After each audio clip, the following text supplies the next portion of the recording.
مرحبا في مطبخ ام علي. اليوم راح ندير لكم بريوش غولي بالمعجون. بسم الله. شوفوا المقادير.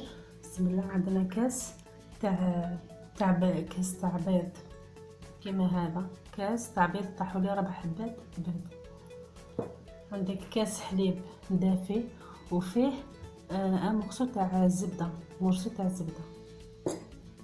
كاس تاع صغير، فنجان تاع زيت،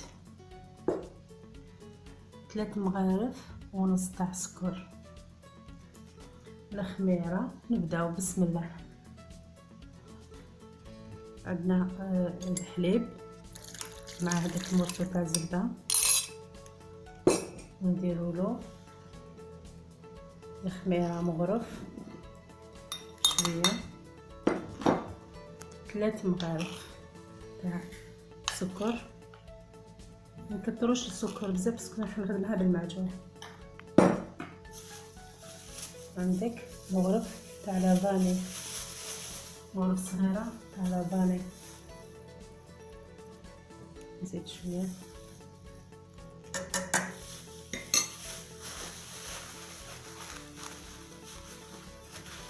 باش يتفاعل هذاك السكر مع الخميره.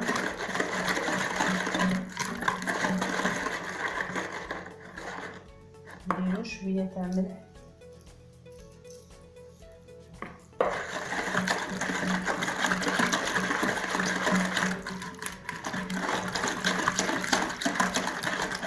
نديرو الحليب او دافي، نديرو كاس كيما اللي درناه في الحليب تاع بيض.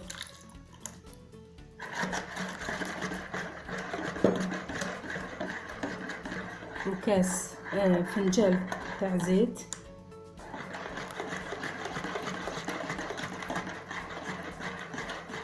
نخلط مليح.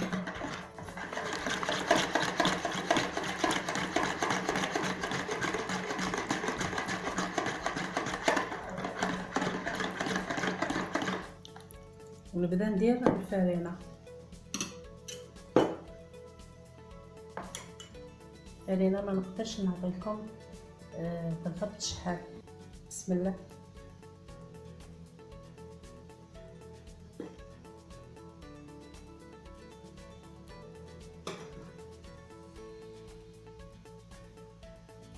ندير مع عليها وحده تاع لافاني تاع ليفور عفوا، ونخلط. بسم الله. نخلط برك ما نعجنهاش.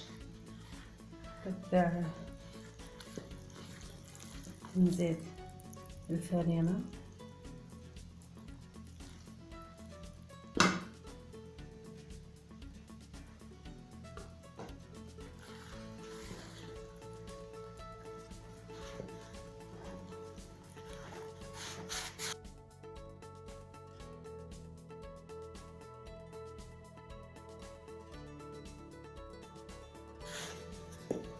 نغطيها ونخليها تخمر، ومن بعد نعاود نوريكم كيفاش راح نشكل هذا البريوش. نرجع. العجينه ارتاحت، خليتها 4 ساعه ارتاحت، يعني مليحه، خمرت شويه. بسم الله.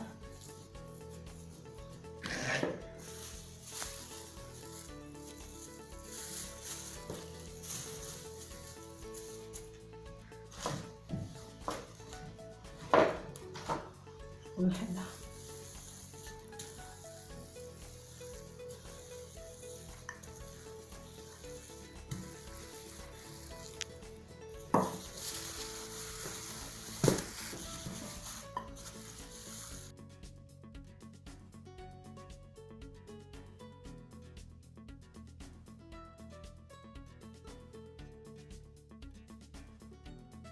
جيناها والسمك تاعها.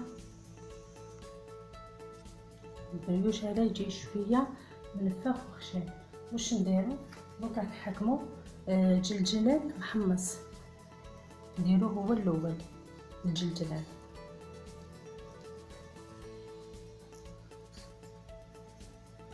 ومن بعد نثبتوه بالحلال.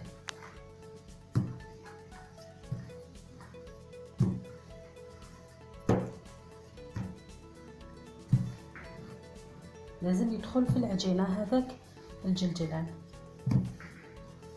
من بعد نحط المعجون.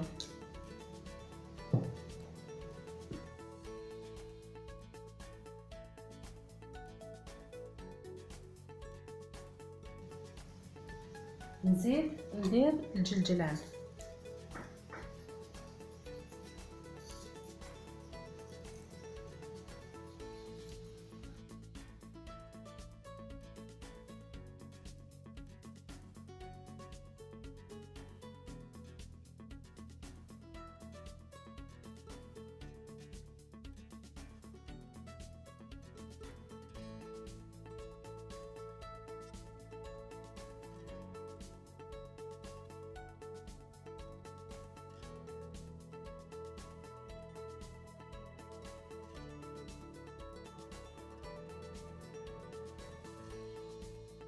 رجعت لكم، هاو طاب البريوش غولي.